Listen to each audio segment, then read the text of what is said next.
ఇకపై నేను ఈ తిరుమలలో విగ్రహ రూపంలో కొలువై ఉంటాను. నువ్వు క్షేత్రాధిపతివై కోనేటి పక్కన కొలువై ఉండాలి. మా దర్శనం కన్నా ముందుగా భక్తులు నీ దర్శనం చేసుకుంటేనే వారి కోరికలు నెరవేరుతాయి. ఇదిగో శాసనపత్రం. ధన్యోస్మి శ్రీనివాస.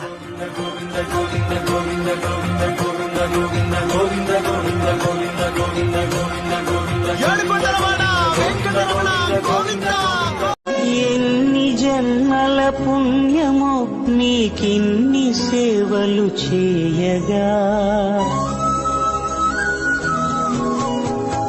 ఎన్ని జన్మల పుణ్యమో నీకిన్ని సేవలు చేయగా, ఎన్ని జన్మల పుణ్యమో నీకిన్ని సేవలు చేయగా, ఏడు కొండల దేవరా ఈ భాగ్యమంతా మాదిరా, ఏడు కొండల దేవరా ఈ భాగ్యమంతా మాదిరా.